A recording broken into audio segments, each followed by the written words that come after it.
안녕하세요. 길고 어려운 열린 공감의 컨텐츠에 좀 더 쉽게 다가가기 위해 한 주간의 영상을 한 그릇에 담아왔습니다. 열린 샐러드 시작합니다. 그러면 첫 번째 보도부터 살펴볼까요? 일단 이번 사건을 간단하게 정리한 도표를 먼저 보시죠. 제가 직접 그렸습니다. 이 사건에 대해 다룬 관계도입니다. 와, 한눈에 들어오는 정리인가요? 그런데 그림이 좀 조잡한데요? 제가 만약에 그림까지 잘 그렸으면 어떡할 뻔했습니까? 정리도 잘해, 그림도 잘 그려. 너무 완벽할 뻔했죠? 시청자분들 앞에서 양심을 저버리시면 안 되죠? 일단 이 그림의 특징이 뭐라고 생각하세요? 글쎄요, 세종대와 서울시가 구분되어 있고 극단 물결로 선이 모이네요. 제가 사실 이 그림을 그리면서 의도한 것은 그 어느 누구도 세종대 학부생들에게는 관심이 없었다는 것이었습니다. 그래서 세종대 학생들에게는 어떤 선도 연결되어 있지 않죠. 그러고 보니 세종대 학생들에게는 어떠한 선도 연결되어 있지 않네요. 심지어 교수와 총장마저도 끊어져 있어요. 이번 보도는 사실 지난주, 그러니까 6월 첫째 주 보도에서 그 외 보도에서 다루었었죠. 이 보도에서 그때 저희도 살짝 이야기했었죠. 열린 공감의 재미 중에 하나가 또 이렇게 과거 보도와 연계되는 보도들이 있어서 스토리가 있다는 점이기도 합니다. 그럼 이번 보도는 저번 보도에 비해 어떤 점이 더 추가되었나요? 이번 보도에서는 그 갑질이 구체적으로 어떤 방식으로 나왔고 그것이 어떻게 문제가 되는지를 자세히 다뤘습니다. 어떤 갑질이었죠? 그러니까 기회가 오면 돈도 돈이지만 특히 졸업생들 입장에서는 기회가 있다고 생각을 하는 거겠죠. 그러니까 거기에 이제 참여를 하는 거고. 첫째로 오세훈 아내는 세종대 교수이면서 연극 극단 물결을 운영하였고 물결이란 극단에서 유독 오세훈 딸만 주연으로 자주 등장하였다는 것을 다루었습니다. 잠시만요. 이거 엄마 찬스 아닌가요? 참고로 외부 지원을 받는 공연에서도 주연을 자기 딸로 했습니다. 공개 오디션 없이 하기도 하는 경우도 있었다고 하네요. 공개 오디션 없이 주연이 되었다는 것은 좀 충격적이네요. 그런데 외부 지원을 받은 공연이라는 것은 무슨 뜻인가요? 공연을 한 극단이 외부의 지원을 받아서 한 공연이었기 때문에 공연에 관한 중요한 사항을 극단주 혼자 결정할 수 없다는 의미입니다. 그 공연에는 다른 사람의 지분도 있으니까요. 그럼에도 불구하고 계속해서 딸이 주연을 맡은 것이네요. 네, 그리고 물결이란 극단은 세종대 졸업생 및 대학원생들을 고용하고 그들에게 페이를 지급하지 않았다고 합니다. 소위 열정페이군요. 혹시 그것이 저 그림에서 이영찬 교수님이란 분이 나와 있는 부분인가요? 네, 맞습니다. 이영찬 교수는 극단 물결 대표 신분이기도 해요. 그리고 이번 부산국제연극제에서 극단 물결의 안무 감독을 맡고 있기도 합니다. 그런데 열린공감이 확인한 바에 따르면 부산국제연극제 조직위에는 이미 초청비가 인원수에 맞게 지급되었다고 합니다. 그 공연에 참여한 학생들 이름으로 말이죠. 하지만 이 교수님은 그 돈을 학생들에게 지급해주지 않았습니다. 그 돈을 지급을 안 해줬다고요? 그건 횡령이잖아요. 도대체 그 이유가 뭐죠? 극단 물결의 학생들이 인건비를 받지 못하는 이유는 수업의 일환이었기 때문이라고 하네요. 그건 핑계 같은데요? 초청비를 받아놓고서 입을 닫다니 학생들이 참 허탈하겠어요. 그리고 이 물결이란 극단이 자기네 공연 연습을 하는 동안 세종대 연극부 학부생들은 자기 학교의 연습실을 쓰지 못하고 밖으로 쫓겨나기도 했습니다. 이런 것은 학교 측에서 항의해야 하는 거 아닌가요?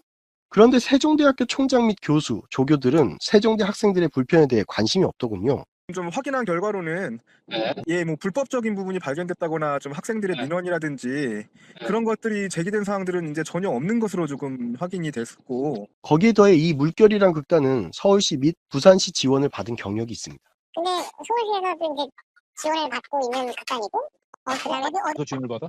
서울시요. 그러면 오세훈 서울시장과의 연관성도 무시할 수 없겠네요? 네, 그런데 오세훈 서울시장은 분명 청년들의 관심사인 공정한 사회를 위해 일하겠다고 말했습니다. 그러고는 자기 부인과 딸에게 저런 특혜를 줬다고 할 수 있죠. 그렇군요. 결국 공정과는 거리가 있는 인물이었던 거네요. 그런데 그림에 세종대 총장은 왜 포함되어 있는 거죠? 네, 세종대 총장은 열린공감이 이 사태를 알렸음에도 비서를 통해 아무 문제도 없다는 답변을 전달했습니다. 현재 입장에서는 저희가 불법적인 부분이라든지 문제가 되거나 이런 부분들을 사실은 확인하지 못했습니다. 와, 본인 학생들의 일인데 너무 무관심한 거 아닌가요?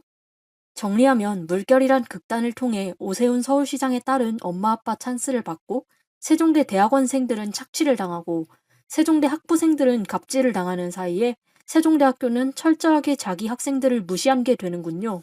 오세훈 씨는 이번에 또 서울시장이 됐죠. 과연 선거 기간 내세웠던 공약을 이행하실지 우려가 앞섭니다. 부디 대한민국의 서울에 축복이 있기를 바랍니다. 6월 8일 영상에서는 밀양에서 일어난 화재 당시 대통령의 행적에 대한 보도가 있었습니다. 그거 지방선거 전에도 있었던 산불이었죠.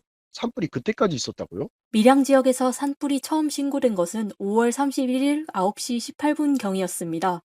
밀양은 산으로 둘러싸인 지역이고 건조한 날씨에 바람까지 크게 불어 시급한 조치가 필요한 상황이었습니다.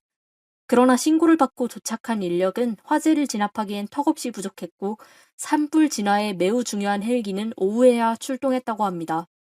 아니, 산불이 나는데 초동 조치가 너무 늦었던 거 아닌가 싶네요. 납득하기 어렵군요. 대체 이렇게 긴급한 상황에 대통령은 무엇을 하고 있었나요? 대통령은 부산에서 낙지 먹방을 찍고 있었습니다. 당시 기사를 살펴보면 대통령은 부산의 자갈치 시장을 방문하여 상인에게서 낙지를 받아들고 사진을 찍었고 인근 식당에서 멍게 비빔밥으로 점심 식사를 했습니다. 인근 밀양에서 국민들이 재해로 고통받고 있는데 그 와중에 낙지 먹방이라고요? 평범한 정치인도 아니고 대한민국의 대통령을 그랬다는 것이 정말 믿겨지지 않는데요. 네, 특히나 윤석열 대통령은 지난 울진 화재 당시에 대통령이 화재 현장에 직접 방문해야 한다고 발언한 적이 있습니다.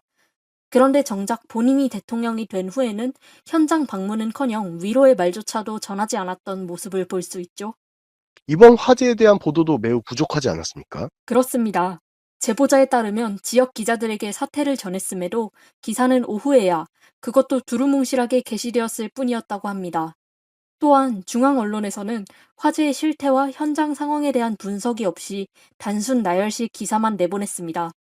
특히 이런 사고에서는 자연재해인가 인재인가, 적절한 대응이 이루어졌는가 검증하고 비판하는 기사가 나오기 마련인데 이번 화재에선 그런 기사를 찾아보기가 힘들어요. 제 기억에도 산불이 금방 진화되었다는 듯이 기사가 나오고 더 이상 언론에서 다루지 않았던 것 같아요.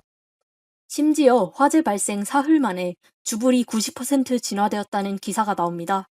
그런데 현장에서는 여전히 화재가 진압되지 않았다는 증언이 인터넷에 속속들이 올라왔어요. 그날 밤의 사진을 보시면 여전히 불길이 거센 것을 알 수 있습니다. 현장에서 피해를 호소하는데도 상황이 거의 해결되었다는 기사라니. 이건 마치 세월호 사건 당시 최악의 오보인 전원 구조 보도랑 닮아 있는데요. 네, 아주 섬뜩하고 또 안타까운 일입니다. 왜 이렇게까지 밀양의 심각한 사태를 외면해야 했을까요? 화재가 일어난 5월 31일은 6.1 지방선거 전날입니다. 윤 대통령에게 이번 화재는 민심에 악영향을 끼쳐 선거에 불리하게 작용할 수 있었습니다. 밀양엔 가지 않고 부산에 하루 종일 있었던 이유 역시 부산 민심을 노린 선거 개입 행동으로 추정할 수 있겠습니다. 지방선거를 의식해서 결국 정치 논리로 인해 밀양 시민을 외면한 것이군요. 남은 임기 동안에는 대통령이 국민의 고통을 외면하는 일이 일어나지 않기를 바랍니다. 그 외 보도입니다. 6월 7일 화요일 보도에서는 김건희 씨 개인 사조직 및 향후 정치 행보에 대한 예측 및 그동안의 취재 결과를 다루었습니다. 5월 27일 보도에서 다루었던 건희사랑 카페에 대한 의혹의 연속, 김건희 씨 사조직으로 의심되는 월단회에 대한 의심, 그리고 여러 가지 정치적 연결고리가 보이는 후원 내역 등을 보도하였고 향후 추가 취재를 기획 중임을 밝혔습니다. 6월 10일 저희는 오랜 시간 열린공감의 대표로 있었던 정천수 전 대표에게 시민 포탈 제작 과정에서의 부정 의혹을 제기하며 부득이하게 채널을 옮기게 되었습니다. 저희 열린공감은 외부를 향해서도 내부를 향해서도 오직 진실만을 추구하는 언론사입니다. 따라서 부정한 의혹에는 비록 그것이 내부의 일이라 할지라도 침묵하지 않겠습니다. 이 기회에 채널도 법인 명의로 새롭게 시작하게 됩니다. 저희가 양심에 따른 진실 보도를 계속할 수 있게 응원해 주시면 감사하겠습니다. 지금까지 6월 둘째 주 열린 샐러드 방송을 마치겠습니다. 오늘 저희가 짧게 소개를 드렸습니다만 더 많은 정보를 원하시는 분들은 해당 영상을 참조해 주시기 바랍니다. 감사합니다.